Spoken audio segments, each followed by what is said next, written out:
여러분 안녕하세요. 정교한 영성 6주차 강의입니다. 먼저 강의에 들어가기 전에 다음 주 시험에 대해서 잠깐 언급을 드리겠습니다. 다음 주 시험은요, 주관식 한 문제입니다.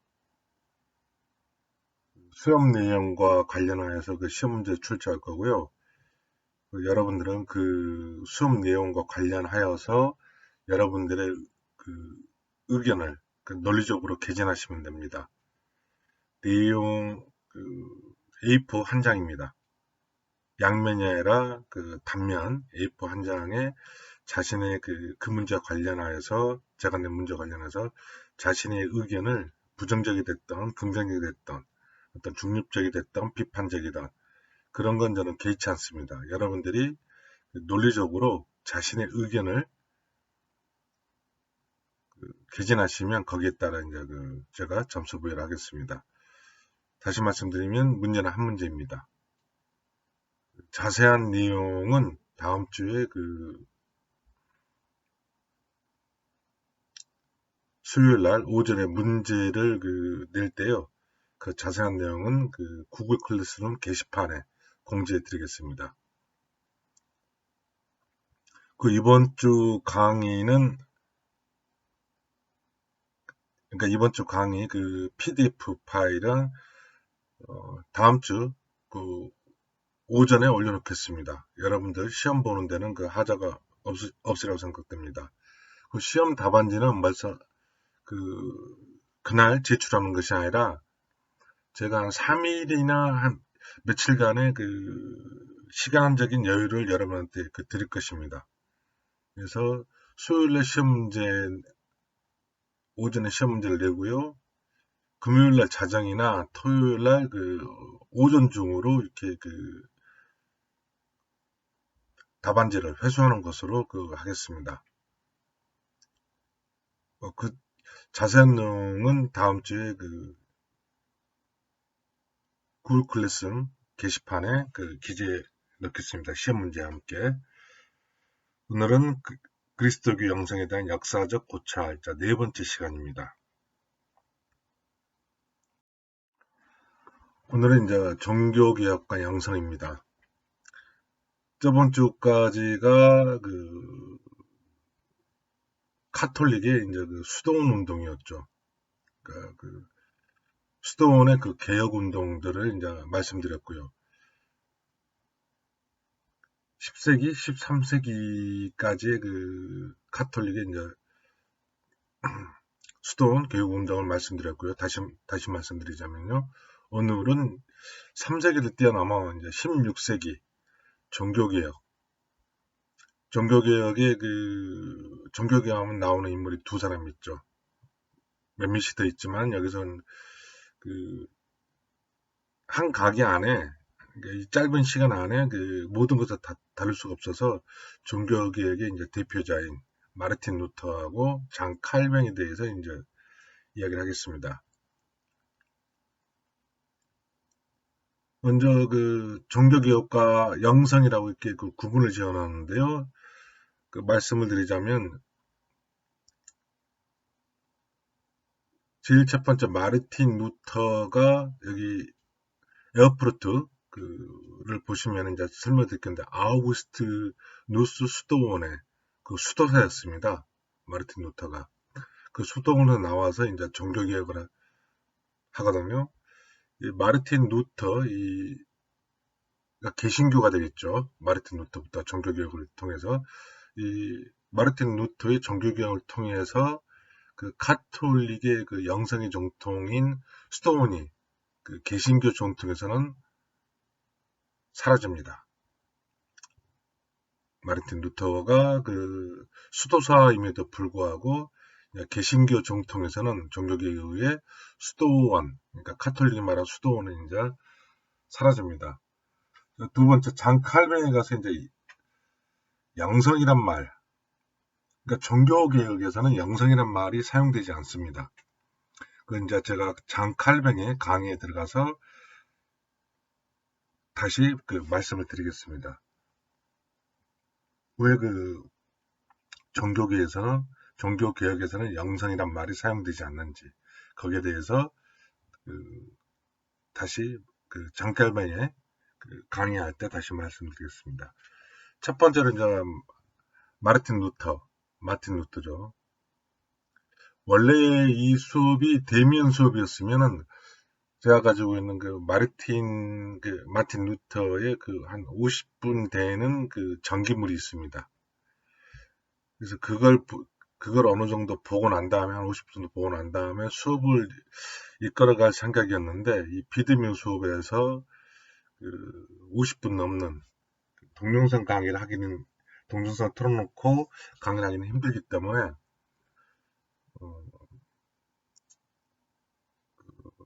종교학과 영상도 동영상 없이 여러분한테 강의로 PPT 강의로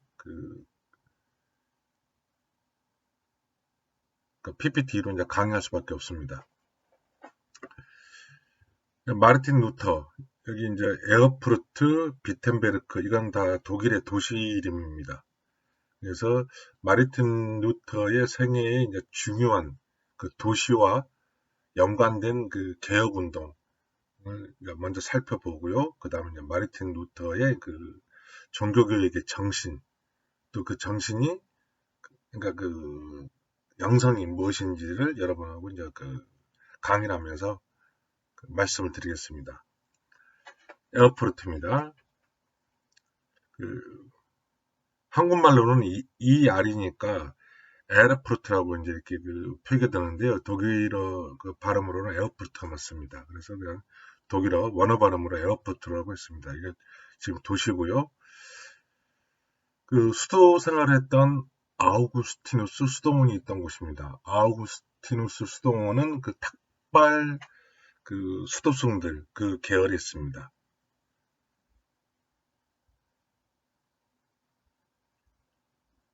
이 아우구스티누스 이제 수도원에서 수도 생활을 했고요. 그래서 이곳에서 이제 사제서품을 받았고요. 이곳에서 이제 학생으로 또 수도사로 이제 10년간 생활을 했습니다. 그래서 에어프루트 대학에서 철학사 학위를 받았고요. 1505년에 석사학위를 받았습니다. 그러면 이제 중요한 이제 비텐베르크 이 석사학위를 받은 다음에 이제 비텐베르크로 이제 옮겨옵니다. 루터가요. 그래서 비텐베르크는 바로 이제 종교개혁이 이제 시작된 곳, 출발된 곳이 바로 비텐베르크라는 도시입니다. 중부지방에 있습니다. 비텐베르크는 하이델베르크 부근의 하이델베르크, 그러니까 프랑크푸르트, 독일 중부에 있는 도시라고 생각하시면 됩니다. 제 기억상으로는 하이델베르크하고 프랑크푸르트 부근 근방에 있는 걸로 기억을 하고 있습니다. 그래서 1512년에 이제 비텐베르크 대학에서 신학 박사학위를 받았고요. 이 대학에서 이제 교수로 활동을 했습니다. 그러던 이제 교수로 활동하던 중에 이제 비텐베르크 성당, 교회 정문에 로마 카톨릭을 방박하는 95개의 방반문을 게재하죠. 이 일이 이제 종교개혁의 시발점이자 출발점이자 루터의 개혁 활동의 중심지가 이제 비텐베르크입니다. 이제 보름스 국회라고 보통 알려 있는데요. 보름스도 도시입니다. 이 도시도 비텐베르크, 그러니까 독일 중부에 있는 도시입니다.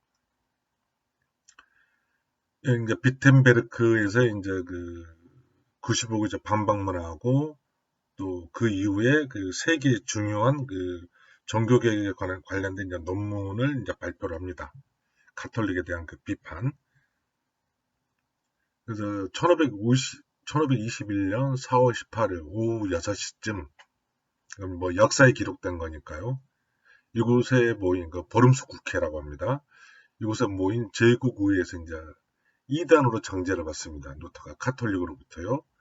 루터는 이곳에서 이제 신문을 받고 자신의 저서와 주장을 처리하라고 요구를 받습니다. 처리하지 않으면은 2단으로 찍히는 거죠. 이단으로 낙인을 받는 거죠. 그래서 철회하지 않았기에 이단으로 정제되어 5월 26일자로 법의 보호로부터 제외되는, 그러니까 법의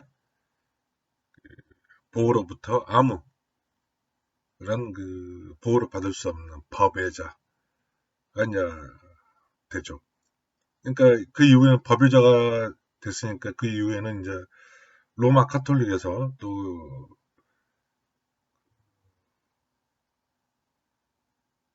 누굴 보내서 이렇게 그 제거할 수도 있지 않겠어요? 그래서 이제 법외자가 됩니다. 그래서 이제 이 법외자가 된 다음에 아이젠나크 밑에 나옵니다. 도시로 이제 그 몰래 숨어 들어갑니다. 그 전에 이제 그 보름수 국회에서요, 루터가 신문 받을 때 마지막으로 한 말이 이제 내가 여기 있습니다. 나는 달리 말할 수 없습니다. 그러니까 자기 자신의 주장을 철회, 철회할 수 없다는 것이죠. 자신의 신앙의 그 기준에 따르면요. 그래서 하나님이여 나를 도우소서 아멘 였다고 합니다. 그 신문 받을 때 이제 마지막으로 한 말입니다. 그 다음에 이제 아이젠나크. 그래서 이제 1521년에 이단으로 정제된 후에는 이제 그 법의 보호로부터 이제 아무런 보호를 받을 수 없는 법외자가 됐기 때문에 이제 생명의 위협을 느꼈겠죠. 상식적으로 생각하면 카톨릭 교회에서 얼마나 미워했겠습니까? 그 루터를. 그래서 정제된 후에는 바르트 그 아이젠하크인 성입니다. 바르트 브루크라고 그 언덕 정상에 좀 정상에 있는 그 성입니다. 그 바르트 브루크 성에 피신하여 11개월간 이곳에 이제 숨어 삽니다. 이때 루터는 독일어로 그 11주 만에 이제 신약 성경을 이제 번역합니다. 이곳에서 소위 말해서 이제 루터의 그 독일에서 루터 비빌이라고 해갖고요. 루터 바이블이 있거든요. 그러니까 루터의 독일어 이제 이 번역 성경이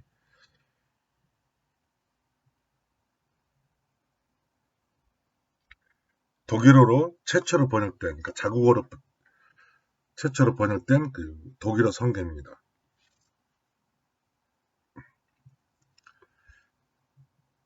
이 이 독일어 성경을 번역하는 데 있어서요. 그 민중들이, 그러니까 독일어를 쓰는 민중들이 누구나 알 수 있게끔 하기 위해서요. 그 시장 그 거리에 나가서요. 그러니까 민중들이 그 모이는 곳, 그러니까 시장이나 어떤 그 마을의 광장이 되겠죠. 그곳에 나가서 그 한 1년은 넘게 그 민중들이 쓰는 언어를 연구했다고 합니다. 그래서 그 언어를 바탕으로 해서 그 루터가 그 라틴어로 된 성경, 인텔리게층만 그 당시 인텔리게층만 아주 그 상위 계층에 있는 자들만 또는 주교들 상당히 학식 있는 사람들만이 읽을 수 있는 그 성경을 그 민중의 언어로 자국의 그 독일 국민들이 읽을 수 있는 언어로 그 번역을 했습니다. 거기에 이제 큰 의의가 있다고 볼 수 있겠죠. 나중에 이제 뒤에 가서 보시겠지만은 그 누구나 그 읽을 수 있는 성경이 됐기 때문에 소위 말해서 그 당시 그 로마 카톨릭이 가지고 있었던 그 성경의 권위, 라틴어로 된, 왜냐하면 민중들은 읽을 수 없는 언어이기 때문에 그 성경이라는 것에서 성경에 뭐가 써져 있는지 어떤 말을 하고 있는지 하나님이 거기에 대해서 알 수 없지 않습니까? 그것도 하나의 권력이죠. 그래서 카톨릭의 그 가지고 있었던 그 언어의 권력이겠죠. 언어의 권력을 이 루터가 해체를 시켜버립니다. 그게 바로 이 독일어 성경이 되겠습니다.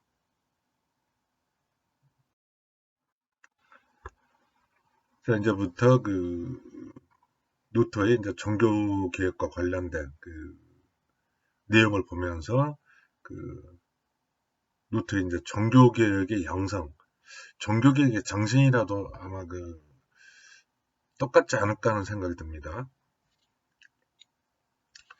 그래서 이제 종교개혁의 출발점인 95개조 반박문. 첫 번째, 이제 그 당시의 그 상황이었습니다. 카톨릭 교회는 봉건 영주들과 갈등하거나 자신들이, 그러니까 카톨릭 교회 그 주교들이 되겠죠. 자신들이 영주가 되어 권력과 부를 독차지하고 가난한 농부들을 억압하고 착취하는 세력으로 등장했습니다. 가톨릭 교회가요. 그 당시에 그 상황입니다. 두 번째, 카톨릭 교회는 이제 동쪽에서 이어펴오는 오스만 제국, 오스만 투르크입니다. 그래서 말하는 건. 오스만 투르크가 지금이 어디냐? 터키입니다. 터키가 바로 그 오스만 투르크 민족이 바로 그 터키입니다. 그래서 오스만 제국, 그 터키라고 지금 보시면 됩니다. 터키의 그 이슬람 세력을 방어한다는 구실로 농민들에게 이제 과도한 세금을 징수했습니다. 그 다음에 그 기사 계급들과 농민들을 십자군 정쟁터로 이제 내몰았죠. 세 번째로 교황은 이제 베드로 대성당 건축 공사를 계획하고 증축합니다. 크게 짓겠다는 거죠. 베드로 대성당 건축 공사를 계획하고, 원래 베드로 성당은 저기 밀라노 칙령을 발령한 그레고리 우스 1세 때 이미 그 로마에 그 베드로 성당은 있었습니다. 근데 또 16세기 와서 이제 그 로마 카톨릭 교황은 베드로 대성당 이제 더 크게 짓는 거죠. 증축하는 거죠. 크게. 대성당 건축 공사를 계획하고 그 재원 조달을 위해서 비성서적인 명제부를 강매하는 잘못을 행합니다. 여러분이 잘 알고 있듯이 이 면죄부로 사면은 그 자신이 지었던 모든 죄도 용서받는다는 거죠. 또한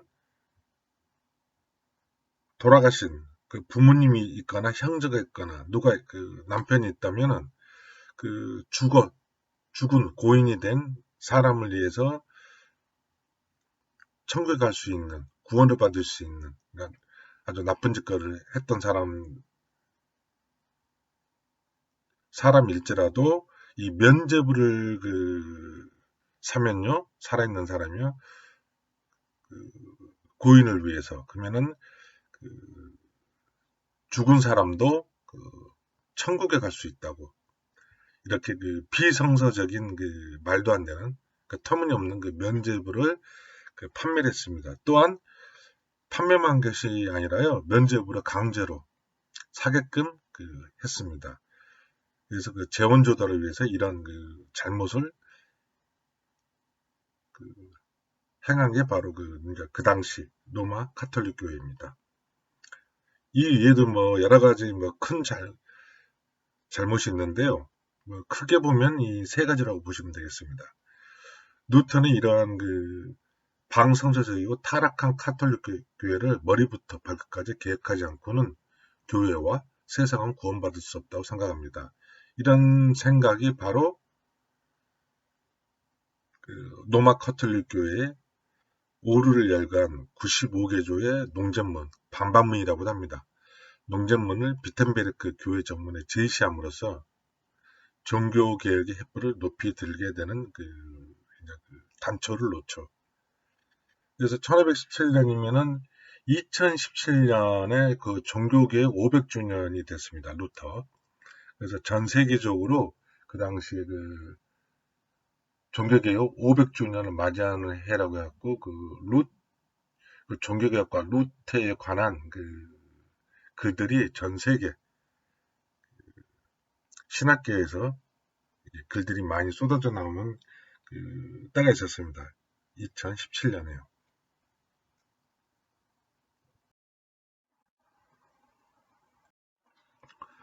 예, 앞전에서 말씀드렸듯이 1517년 비텐베르크 교회 정문의 95개조의 반박문, 계시함으로써 이제 종교개혁이 시작되었다고 말씀을 드렸고요.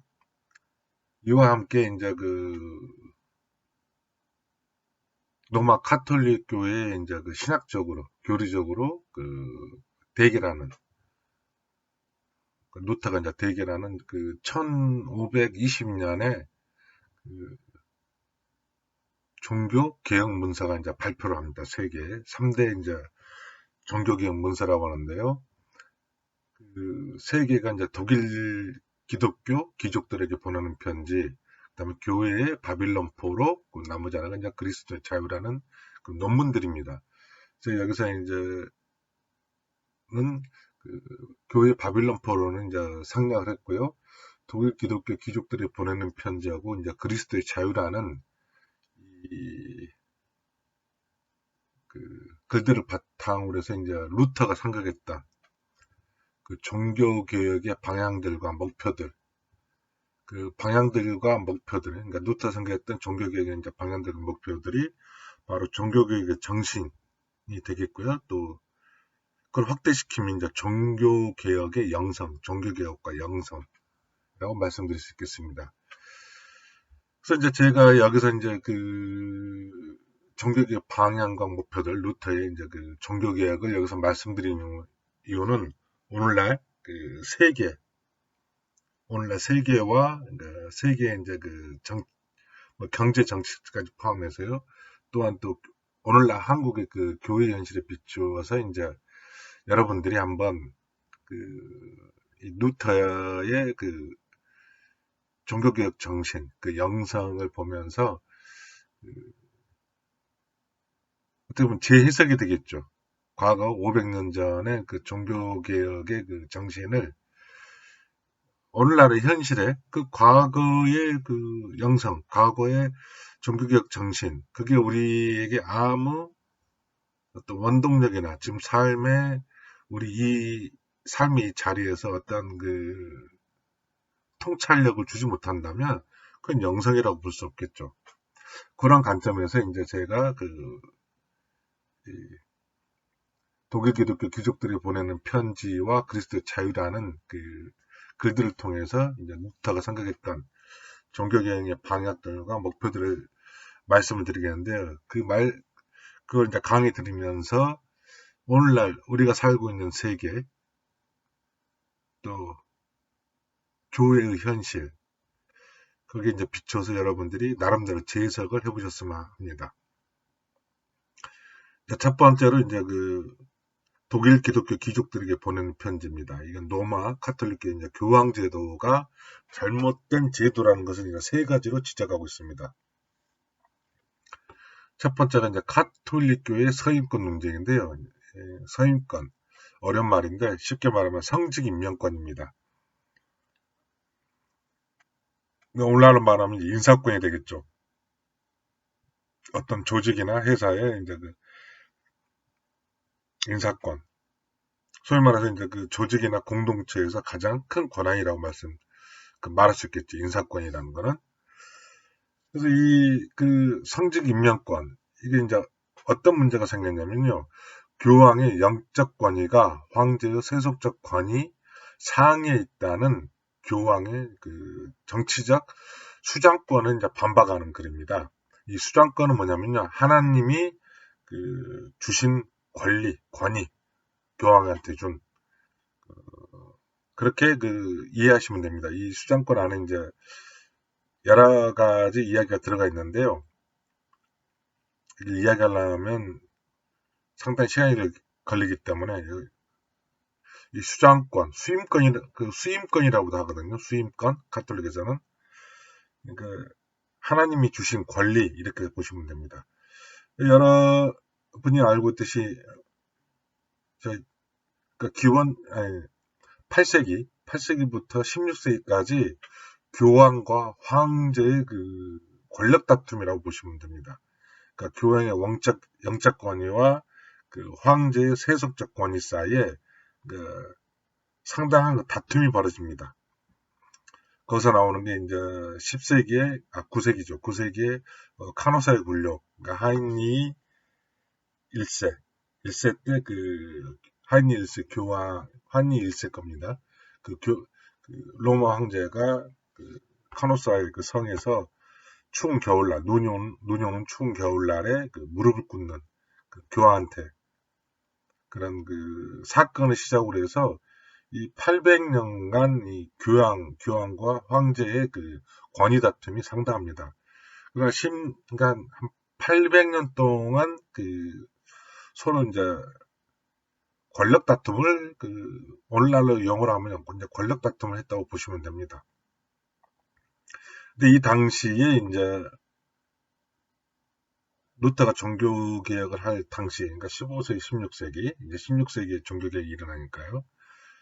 이 무렵에는 그 교황의 권위가 이제 그 전체 그 당시에는 이제 로마 제국은 사라졌고요. 신성 로마 제국이죠. 신성 로마 제국. 신성 로마 제국의 가장 그 위에 있는 권력은 최고의 권력은 이제 그 교황의 권력이라고 말씀드릴 수 있겠습니다. 그래서 루터에 의하면은 하나님은 영적 권위인 교회와 세속적 정부인 국가라는 두 개의 세계의 통치를 주셨다는 겁니다. 루터에 의하면요.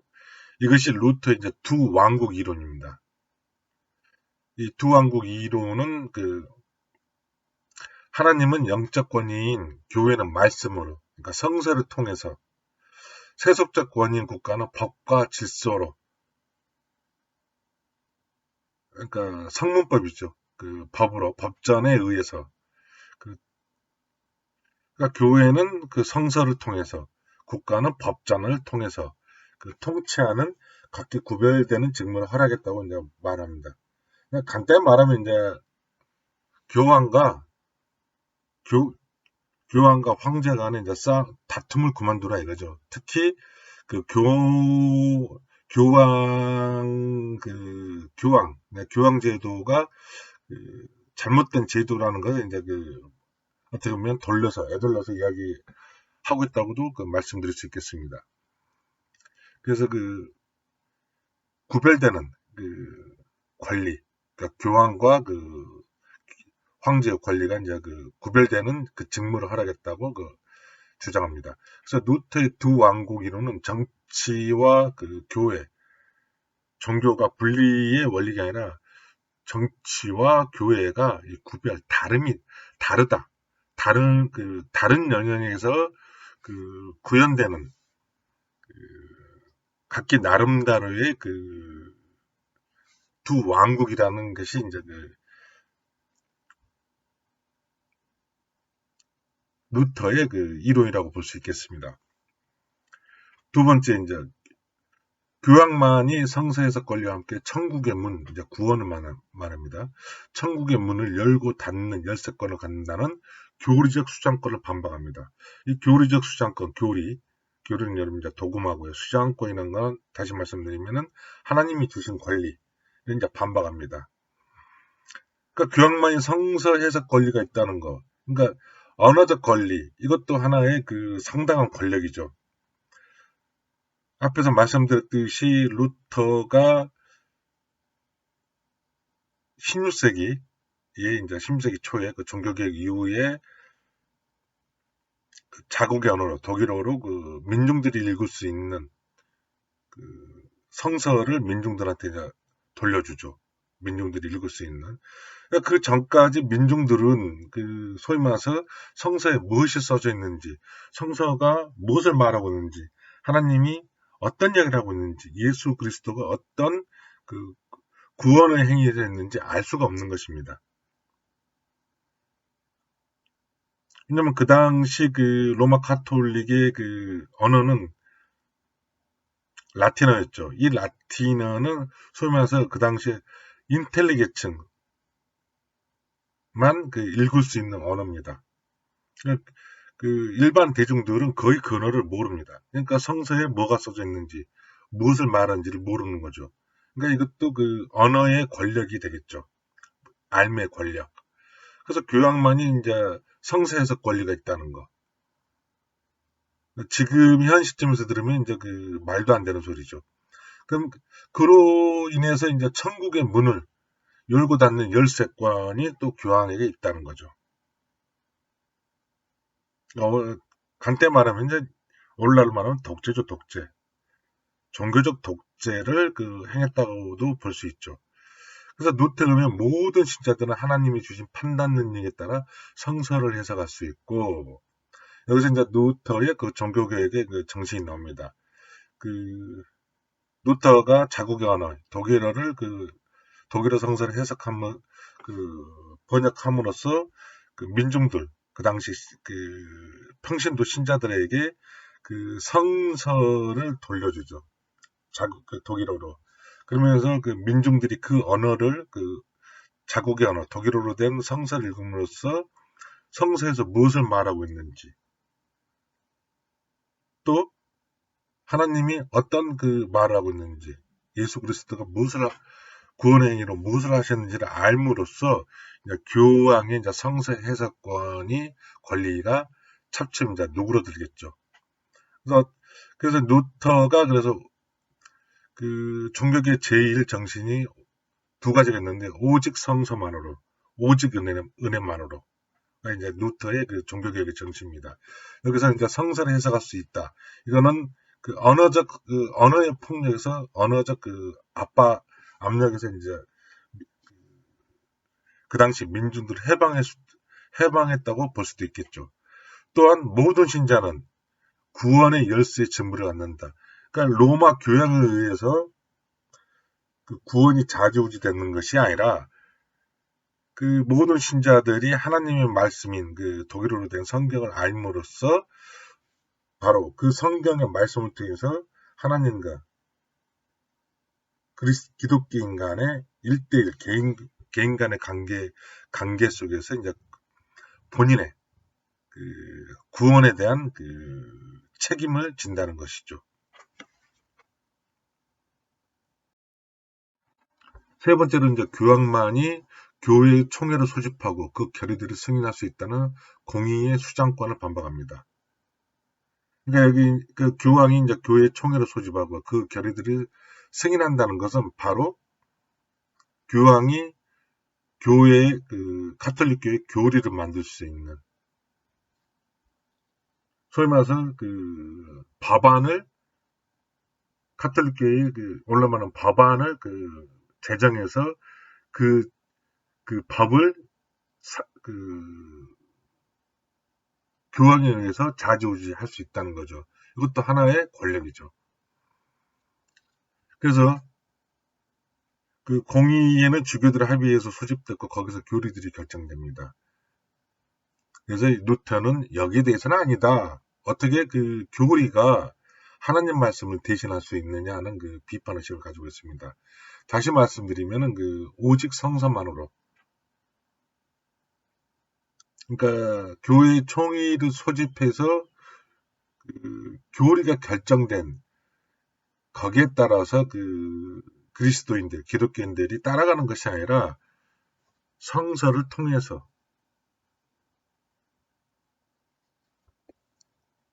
그러니까 교리가 먼저가 아니라 성서가 먼저라는 이야기라고 볼 수 있겠습니다.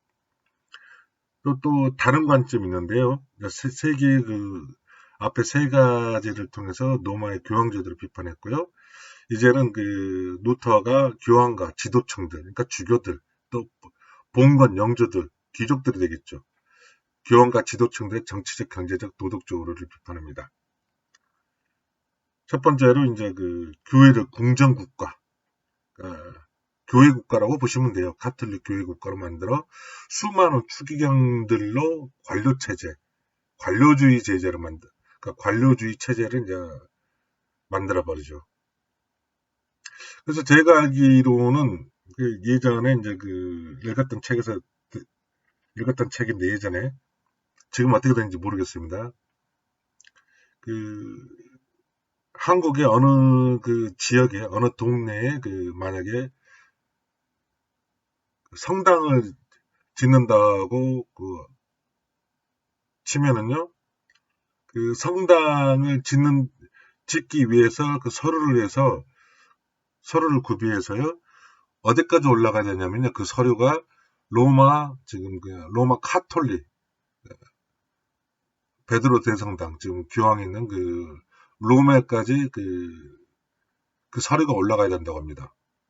근데 그 서류가 올라가는데 그 1년이 걸리고요. 그 서류가 다시 지금 서울의 그러니까 한국의 어느 지역에 짓는, 그러니까 하부,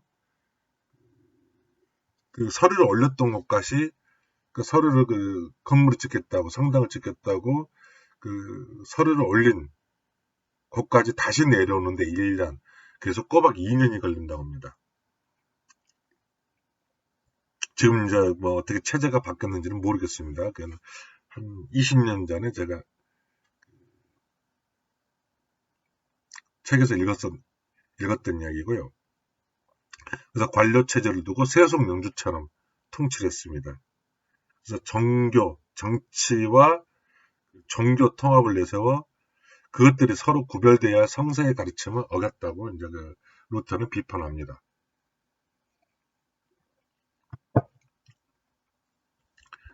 B. 교황과 추기경들은 막대한 자원들과 자원제, 그러니까 토지제죠, 토지제. 그러니까 토지들을 소유함으로 거대한 부를 축적하고 아주 호화스러운 생활로 과다한 재정을 낭비했습니다. 서민들은 어려운 삶에 빠져들었는데요. C가 이제 라테란 공의회, 1123년, 1139년에 열린 이제 공의회입니다. 교황이 주교들을 이제 소집해서 이제 만든 교리인데, 라테란 공의회의 교리에 따르면요, 성직자들의 결혼이 금지되었습니다. 그러니까 12세기에 이제 수도원인, 그러니까 로마 카톨릭의 신부들이 결혼을 할 수가 없었습니다. 그 전까지는 결혼도 하고 할 수 있었으나 첩을 두기도 하고요. 할 수 있었으나 이 이후부터 이제 성직자들의 이제 결혼이 금지되었습니다. 그럼에도 불구하고 교황들과 추기경들은 비밀리에 아내와 첩들을 두었습니다. 그래서 아내와 첩들에게서 낳은 자식들을 조카라고 속여서요. 재산을 나눠주거나 교회의 고위 성직이나 세속의 영주, 그러니까 소면서 부동산 부자로 만들어준 거죠. 그러니까 어떻게 보면은 지금의 한국교회 개신교가 비판을 받는 주된 요소 중에 하나가 상속이잖아요. 교회 상속. 16세기에서도 똑같다고 이제 보시면 됩니다. 이제 두 번째 글은 이제 그리스도의 자유라는 글에 나오는 이제 자유가 무엇인지에 대해서 이제 이야기를 하겠습니다.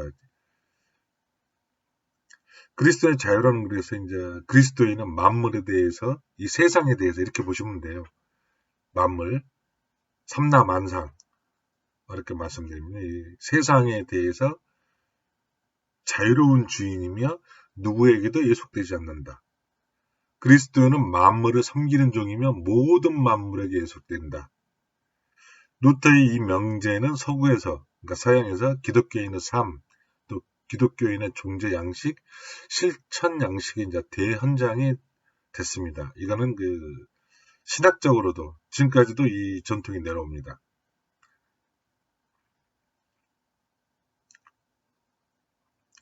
루터는 이제 로마 카톨릭교에 대항하여 종교개혁을 진행하면서 그리스도인의 자유라는, 기독교인의 자유라는 명제를 가지고 무엇을 말하려고 했는가? 여기에서 이제 루터의 이제 종교개혁의 정신, 영성이 보인다고 말씀드릴 수 있겠습니다. 그리스도인은 만물에 대해서 자유인이고 만물에 대해서 종이라는 이중적 명제를 제시합니다. 상당히 역설적인 명제를 제시하죠. 만물에 대해서 자유인이자 종이라는. 루터는 주인과 종이라는 대립 명제, 자유인과 노예라는 어떻게 보면 사회적, 정치적 의미에서 이 둘의 관계를 보지 않았습니다. 오히려 이 두 존재 양식은 그리스도인의 그 존재 양식으로 보았습니다. 그럼 이 개념은 루터가 만든 개념이냐? 제가 말씀드렸죠. 루터는 오직 성선만으로와 오직 은혜만으로 이 두 가지가 바로 루터의 그 종교개혁의 그 정신입니다. 그래서 루터는 성경에 이제 통해서 이 말을 이제 이야기를 합니다. 고린도전서 이제 9장 19절인데요. 나는 어느 누구에도 얽매이지 않는 자유로운 몸이지만 많은 사람을 얻으려고 스스로 모든 사람의 종이 되었습니다. 라는 말씀에 그 기원을 두고 있습니다. 그러니까 그리스도인은, 기독교인은 그 누구에게도 예속되지 않는 자유인이지만 동시에 모든 사람들을 섬기는 존재라는 사회적, 신학적, 좀 더 가까운 쪽으로 본다면 윤리적 사고가 여기에 내포되어 있다고 보시면 되겠습니다. 그러니까 그리스도인은 그 누구에게도 이 세상에 속하지 않지만 그리스도인으로서 하나님의 그 예수 그리스도의 십자가 그 신앙을 따라가는 사람들로서 이 세상에 있는 모든 사람들을 섬기는 존재, 섬김이라는 그 신학적, 사회적, 사회신학적. 저는 그 윤리 쪽에 더 가깝다고 보는데 윤리적 사고가 여기에 내포되어 있습니다.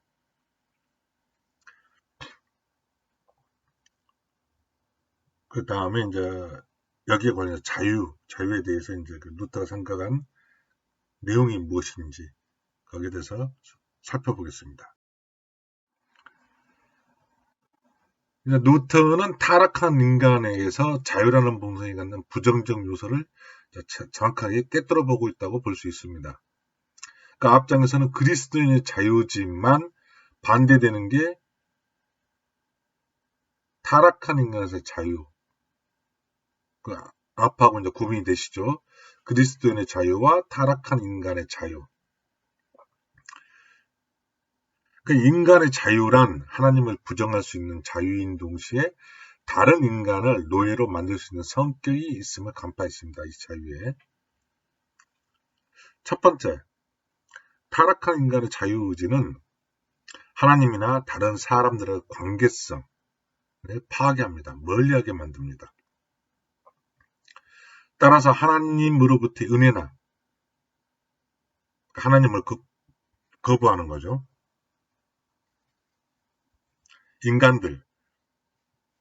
사람들 사이에 그 상호적이고 공동체적인 관계, 그러니까 공동체적인 관계로 보시면 돼요. 이제 공동체적인 관계를 필요하지 않기 때문에 사회에서 공동체적 삶, 즉 이거는 그 하나님으로부터 받은 은혜의 삶을 필요로 하지 않는다는 것입니다. 그래서 타락한 본성을 가진 인간들이 가진 자유와 그 행사는 필연적으로 이기적이고 공로지향적이라는 것입니다. 그러니까 공로주의, 공적주의, 신학에서 하는 말이고요. 쉽게 말하면 업적주의가 이제 돼버리는 거죠. 그래서 하나님의 은혜를 부정하고 지가 잘난 거죠. 본인이 어떻게 하나님 은혜를 부정한다는 건 하나님 은혜 없이도 나는 잘 나갈 수 있다. 나는 잘난 놈이 될 수 있다. 속단 말로요. 그러니까 거기에는 하나님의 은혜를 감사하는 마음이 없는 거죠. 또 이런 사람들은요, 만몬,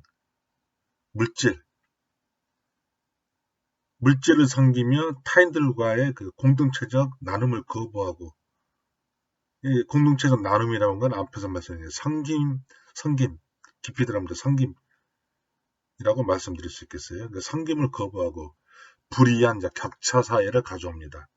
학력, 혈연, 그러니까 업적주의가 되는 거죠. 자기가 얼마만큼 여기까지 뭘 쌓고 왔는데, 내가 여기까지 오는데 얼마나 힘들었는데, 내가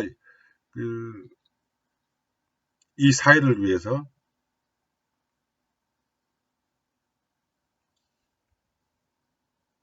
내가 이렇게 말씀드릴 수 있겠네요. 내가 이 자리까지 오는데 내가 얼마나 많은 노력과 정성을 들여서 내가 여기까지 왔는데 너는 뭐 한 게 있니? 그러면서 그 격차, 사람 간의 그 사회, 인간 간의 격차가 이제 주어지는 거죠. 이제 이런 사회가 된다면은 강자들에 의해서 만들어진 사회적 불이한 구조가 될 수 있다는 거죠. 억압의 구조가 되는 거죠. 사회적 불이한 구조는. 뭐 이게 이해가 맞는 것일 수는 있는지 없는지 여러분이 판단하시고, 제가 생각하기에는 이번에 그 의사고시 보는 그 고시를, 그러니까 의사국시를 거부한 사람들이 아닐까 생각됩니다. 더 이상은 내가 말씀을 안 드리겠고요. 여기에 이제 그 업적주의, 제가 볼 때는 이 가장 무서운 게, 이 업적주의가 바로 이기심을 낳습니다.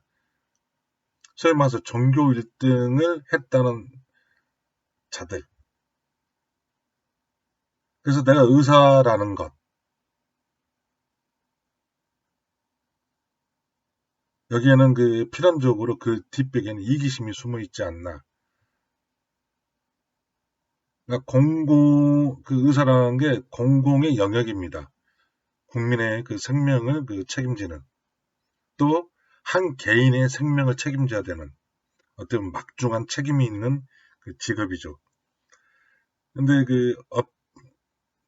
그러한 업적주의, 그 다음에 그 이기심, 또 그들만의 그 이해관계 속에서 잘못하면 우리 사회가 그 불안해질 수도 있고요. 그 어떤 그 격차 사회, 나는 너희와 다르다는 그런 잘못된 의식 구조가 만연된다면은 뭐 그렇다고요. 거기까지만 말씀드릴게요. 여러분들이 그런 부분들은 판단하시기 바랍니다. 그래서 이제 영국의 토머스 홉스, 영국의 그 정치철학자죠. 영국의 이제 토머스 홉스도 인간의 자유란 본질적으로 모든 인간들에 대해서 늑대가 될 수 있다고 그 얘기를 했습니다. 여기에 대해서는 여러분들이 한번 생각을 해보시기 바랍니다. 다시 말씀드리면은 종교개혁의 정신, 그러니까 종교개혁과 영성, 그러니까 루터가 생각했던 종교개혁의 방향들과 목표들, 이 논문에 나타난, 이 글들에 나타난, 그게 바로 그 비판 정신, 그러니까 종교개혁은 비판 정신이 시작된 거죠. 이런 비판 정신이 바로 종교개혁의 정신이고, 그 종교개혁의 정신이 바로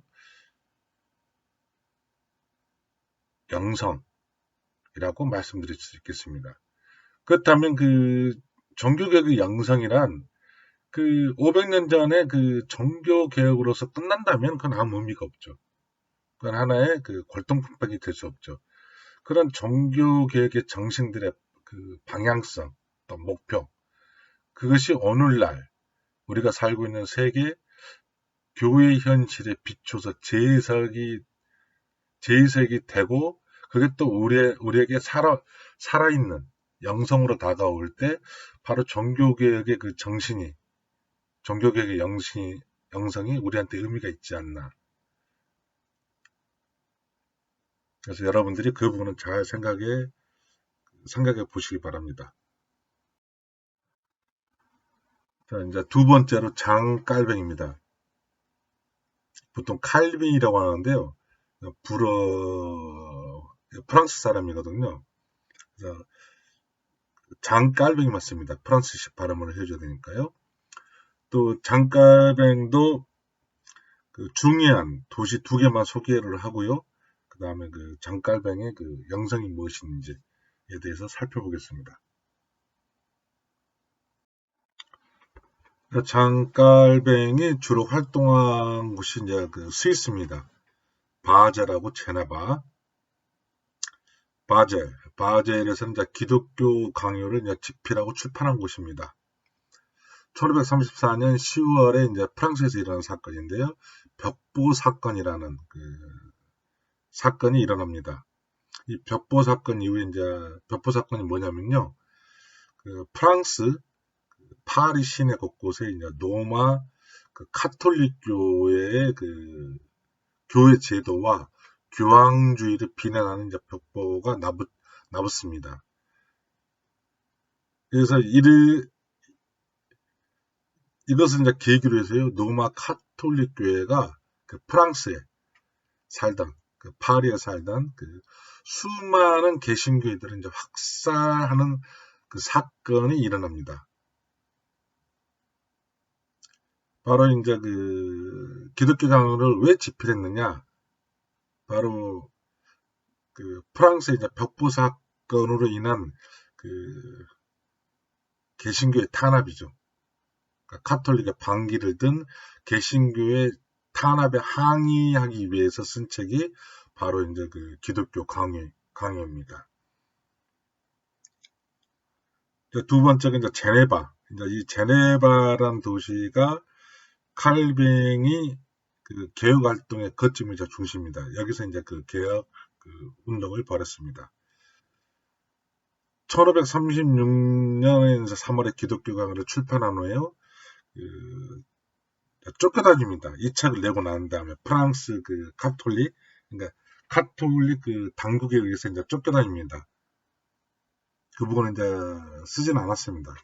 기독교를 출판한 후에요. 그래서 제네바의 개혁자인 그 파렐의 강력한 공고로 제네바에서 일하게 됩니다. 그래서 이제 1536년에 처음에는 한 22개월간 이곳에서 일을 했고요. 이걸 이제 제1차 제네바 개혁기라고 이제 칼뱅 전문가들은 그렇게 이야기합니다. 이후 이제 3년간 스트라스부르크에서 이제 보내고요. 다시 제네바로 돌아와 이제 1541년부터 죽을 때까지 23년간 이곳에 이제 개혁 활동을 전개합니다. 이를 이제 제2차 제네바 개혁기라고 말을 하고요. 이곳에 있는 피에르 성당이 지금도 있습니다. 스위스 제네바 가면요. 활동했던 중심 지역이고요. 이곳에 이제 그의 강당, 사택, 묘지가 이제 다 있다고 합니다.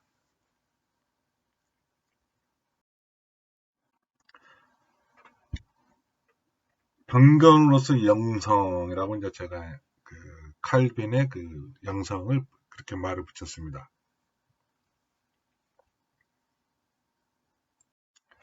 그래서 이제 경건으로서의 영성이라고 붙인 이유는 먼저 말씀드릴 때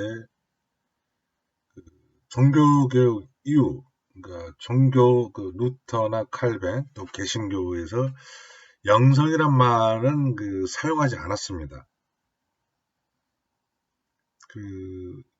두 번째 제가 2차 수업 시간에 말씀드렸죠. 이 영성이란 단어가 쓰인 게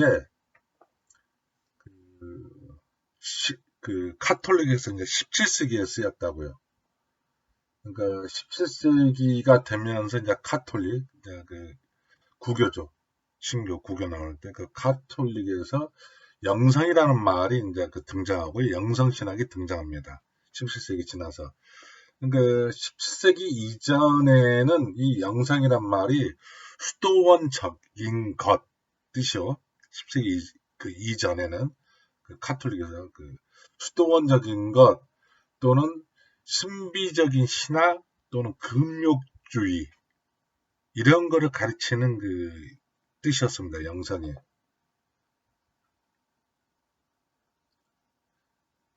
그래서 칼빈이나 루터나 영성에 대해서 이야기하는 건 없습니다. 개신교 종교개혁 이후에 개신교에서 우리 특히 한국교회에서 서구의 개신교 개신교에서도 이 영성이라는 단어가 나타난 게 20세기 말, 한 1900년도, 한 80년도 그 이후부터 개신교에서도 이 영성신학이라는 말이 사용됩니다.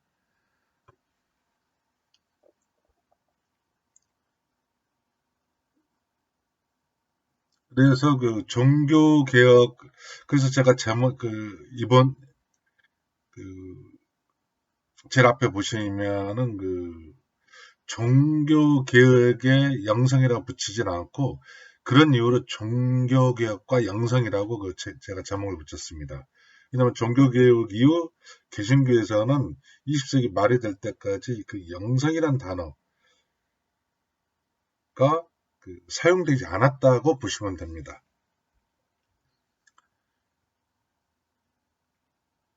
그래서 칼뱅의 영성이라는 거는 이제 설명을 드렸지만 이 경건이라는 단어가 더 맞습니다.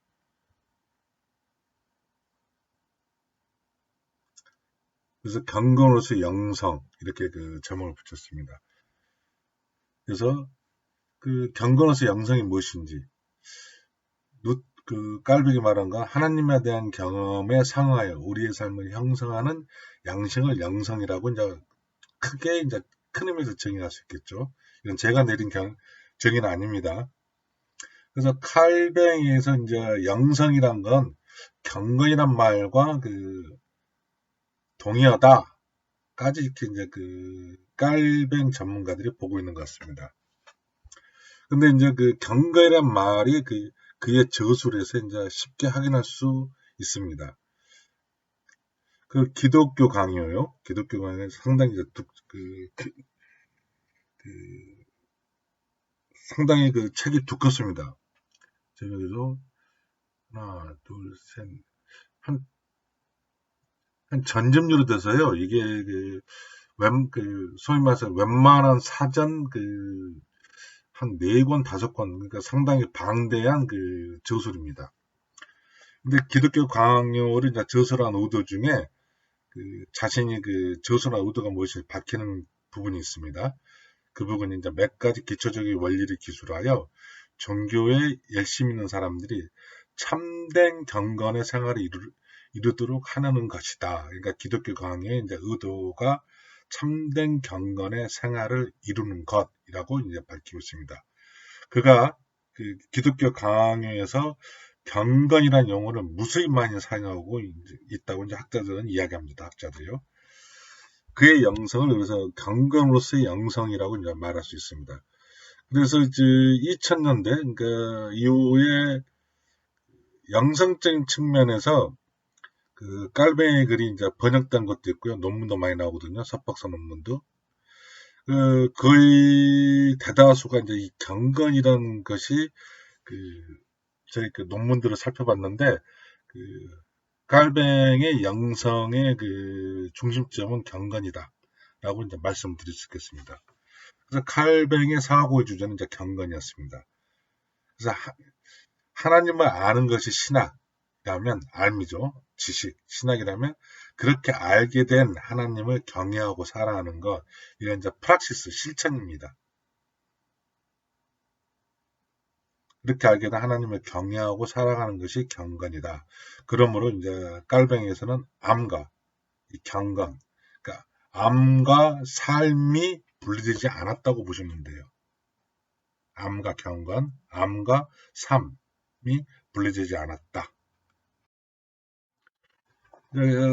경건, 그래서 이제 이 경건에 대해서 상당히 많은 내용이 수록되는데요. 여러분, 이게 이제 신학 전공 과목도 아니고요. 이제 교양 과목이기 때문에 필요한 몇 가지, 한 3가지 정도만 이 경건과 관련해서 깔뱅의 영성이 무엇인지에 대해서 이제 소개, 깊이는 들어갈 수 없고요. 한 소개 정도 하고 이제 이 시간 끝마칠까 합니다. 경건과 신지식, 하나님 지식이라고 말씀드릴 수 있겠습니다. 그래서 이제 기독교 강어 1권 2장 1절의 제목이 경건은 하나님에 관한 지식의 필수 조건이라는 제목이 붙어 있습니다. 그러니까 경건이 없는 곳에 하나님 지식이 있다고 말할 수 없다. 제가 앞에서 말씀을 드렸죠. 하나님을 아는 지식과 하나님 앞에서 경건하게 사는 것. 그러니까 하나님을 아는 지식과 경건이란 건 동일한 거죠. 다시 말하면 암과 삶이 앞에서 방금 말씀드린 암과 삶이 동일하다는 거죠. 그래서 하나님을 아는 것이 우리의 삶에 아무런 상관이 없다면 그것은 아무 소용이 없죠. 그렇죠, 여러분? 기독교인이 하나님을 믿는다, 예수님을 따라 산다고 이야기하면서 삶은 개떡같이 산다. 소위 말해서 개떡같이 살면은 그 사람을 보고 우리가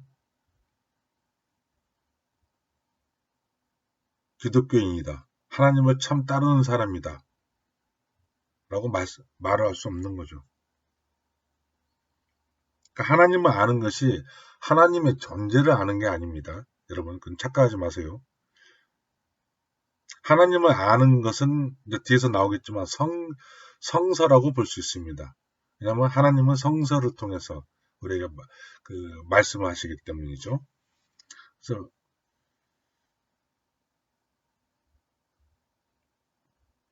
그래서 기독교 강화를 보면은 지식은 암이죠. 먼저 두려움과 경외를 가르치는데 이바지해야 한다.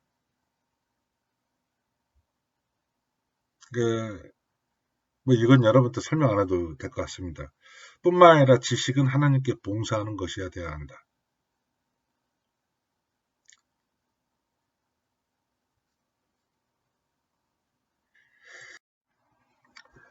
말이 좀 어려운데요. 간단히 말씀드리면 하나님을 아는 것, 또 그 하나님을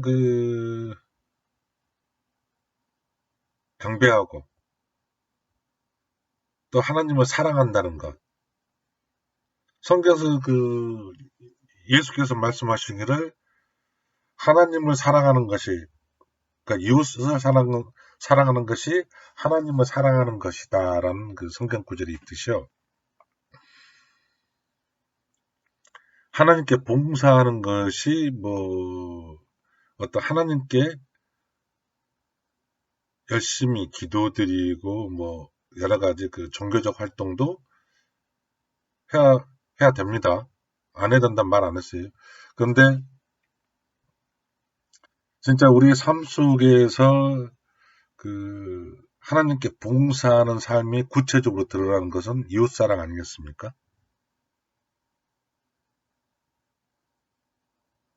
그래서 이 지식으로, 그러니까 하나님을 아는 지식으로 우리는 일체의 선을 하나님에게서 찾을 뿐만 아니라 그것을 하나님으로부터 받았으므로 또한 그것을 하나님께 돌려드려야 한다는 것을 배워야 한다.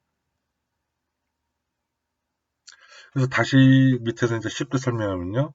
경건은 하나님을 아는 데서 출발하고, 그렇죠? 또 경건이 하나님에 대한 참 지식으로 인도한다. 신지식, 하나님을 아는 지식은 경건과 분리되어 존재하지 않는다는 거죠. 하나님을 믿는 자, 하나님을 아는 자, 하나님의 말씀이 무엇인지를 아는 자가 이 경건, 자신의 삶과 분리되어 존재한다는 것은 말이 안 된다는 이야기죠. 그래서 하나님을 알려면 뒤집어서도 여기 가능한 거예요. 경건한 마음을 가져야 된다. 동시에 참된 지식이 참된 경건의 출발점이며 근거다. 이 지식이 없이 경건은 불가능하다. 칼빈에게 있어서 이제 경건과 학문, 이 신지식이죠, 신학, 그건 분리될 수 없도록 이제 결합되어 있다.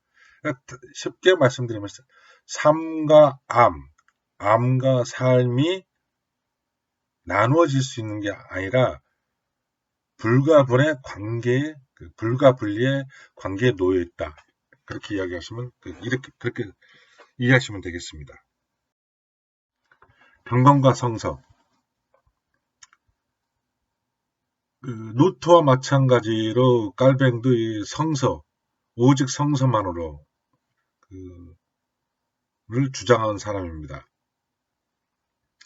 깔뱅이 깔뱅한테 영향을 미치고 또 깔뱅이 존경했던 그 두 명의 사람이 있습니다. 한 사람은 제가 잊어버렸고 기억이 안 나고요. 루터입니다. 그러니까 루터가 그 한 30년인가 50년 앞서서 종교개혁을 일으키고요. 그, 그 루터 영향을 받아서 많은 영향을 받았죠. 칼뱅이. 그래서 칼뱅도 루터처럼 그 성서의 중요성을 상당히 강조합니다. 경건은 하나님은 올바른 데서 시작하는데 올바른 지식은 어디서 나오냐? 성서를 통해서만 가능하다고 말을 합니다. 루터와 칼뱅이 이 부분에서 똑같죠. 칼뱅이 성서를 절대적으로 강조하는 이유는 성서 아니고는 하나님을 올바로 알 수 있는 길이 없다는 거죠. 그래서 하나님을 알 수 없는 길이, 알 수 있는 길이 없으면 따라서 경건도, 인간의 삶도 불가능해진다고 이제 설명하는 거죠. 돌려서 얘기하면 이건 가톨릭의 이제 그 교리, 가톨릭의 그 위선, 그 당시에 그거를 이제 그 비판하는 내용이라고 볼 수 있겠습니다. 그래서 기독교 강의 이제 1권 그 6장에서 12장까지인데요. 성서가 바로 하나님을 알 수 있는 유일한 그 장소라고 이제 주장을 하죠. 그래서 깔뱅이 있어서 이제 성서는 참 하나님을 알 수 있는 안경이다. 라고 이제 그렇게 이야기를 합니다. 또 성서는 창조주 하나님께 나오려는 사람에게 인도자요 교사다. 성서 없이는 우상 또는 거짓 신들만을 구하는 경건에 이르지 못한다. 라고 이제 이렇게 설명합니다. 이제 중요한 게 여기서 나온 건데요. 이제 성서는 예수 그리스도를 가리키고 있으므로 성경 연구의 최종 목적은 그리스도이다. 성경을 안다는 것은 결국 예수 그리스도의 제자가 되는 것이다. 성경은 그리스도의 제자가 되어 그를 따르고 그를 닮는 삶을 가르치는 경건의 책이다. 가 이제 되겠습니다. 이 부분은 뭐 제가 설명을 드릴 게 없습니다. 네. 경건과 국가.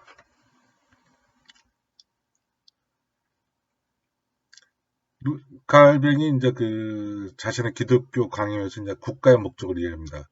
우리가 사람들과 함께 사는 동안 하나님께 대한 외적인 예배를 존중하고 보호하고 건전한 교리와 교회의 지위를 수호하며 우리를 사회생활에 적응시키며 우리의 행위를 사회 정의와 일차도로 인도하며 우리가 서로 화해하게 하며 전반적인 평화와 평온을 증진하는 것이다. 이게 국가의 목적입니다.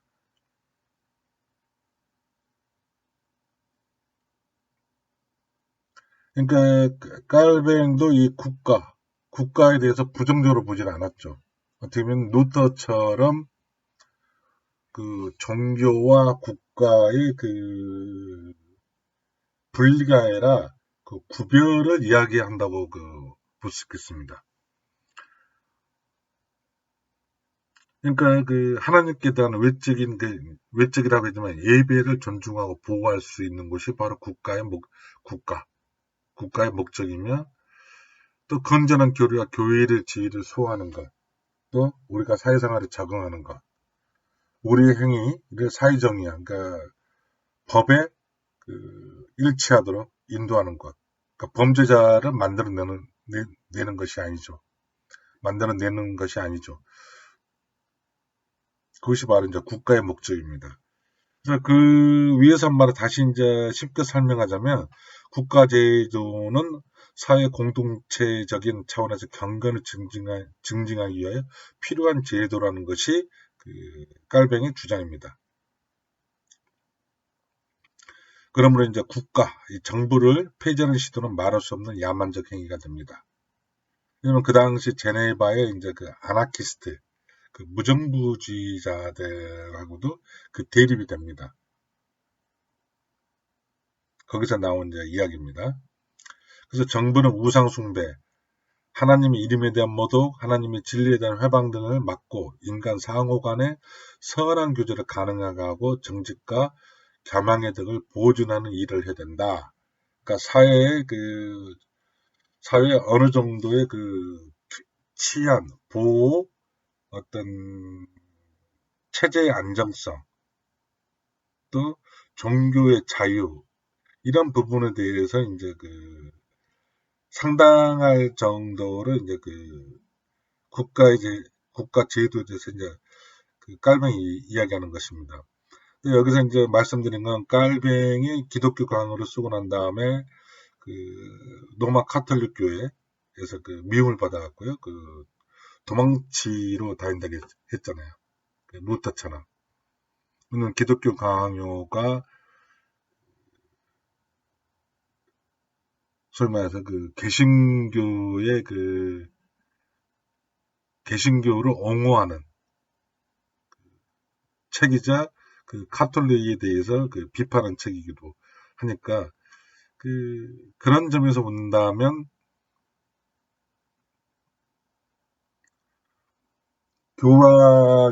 교황제도로 만들어진 그 종교 거기서 벗어날 수 있는 그 종교의 폭력에서 벗어날 수 있는 것이 바로 국가가 아닌가. 그래서 그런 점에서 깔뱅이 강조를 하지 않았나 하는 그 생각이 듭니다.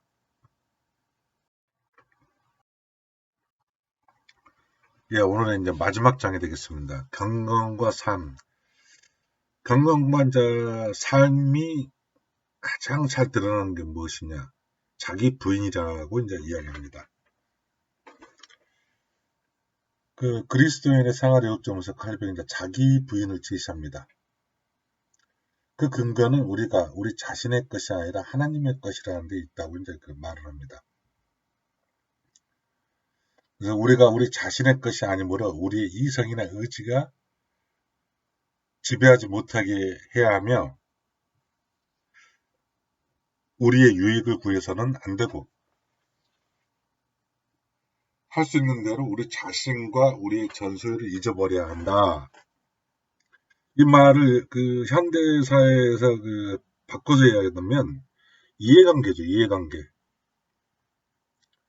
우리 인간 그 현대사회에서 우리 인간의 삶이라는 게 이해관계에 의해서 그 지배되는 삶이죠. 그 인간과 인간 간의 이해관계 속에서 나한테 유익이 되는지 아니면 손해가 되는지 간단히 말하면 이제 그 이해관계에 지배되는 삶 속에서 벗어나는 그 이야기가 되겠습니다. 현대적으로 해석하면요. 그 이해관계에 의해서 우리의 그 이성, 의지가 또 따라가죠. 또 이해관계는 우리의 이익과 관계가 되어 있죠. 또 그 이해관계라는 건 우리 자신의 그 소유, 어떤 물욕과도 관계되어 있다고 말씀을 드릴 수 있겠습니다. 그래서 이제 칼뱅이 말하는 자기 부인이라는 두 가지 면에서 이제 이야기를 합니다. 먼저는 이웃에 대한 태도, 이웃 사랑으로 나타난다는 것입니다. 칼뱅이 하면 이웃 사랑의 근거는 하나님의 형상이기 때문이라는 것입니다. 모든 사람을 사랑해야 하는 이유는 그들 자체에 사랑할 가치가 있기 때문이 아니라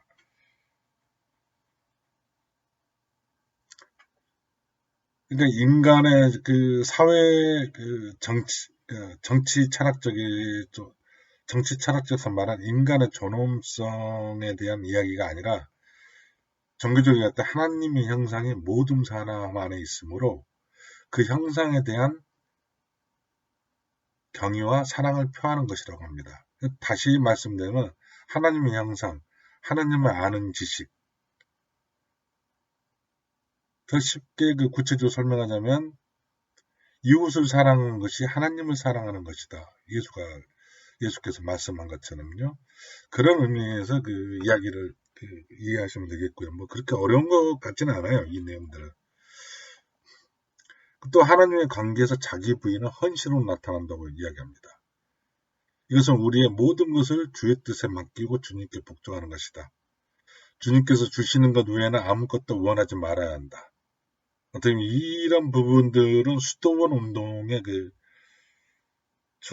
중에서 특히 그 탁발 수도수하고 그 비슷하지 않나 하는 생각이 들어요. 똑같다고 그러니까 카톨릭의 수도원 운동이 나중에 타락했고 문제되지만은 수도원 운동의 중심들, 중점적인 표현들이나 이 깔뱅이 말하는 이 경건의 삶, 일맥상통하는 면이 있다고 말씀드릴 수 있겠죠.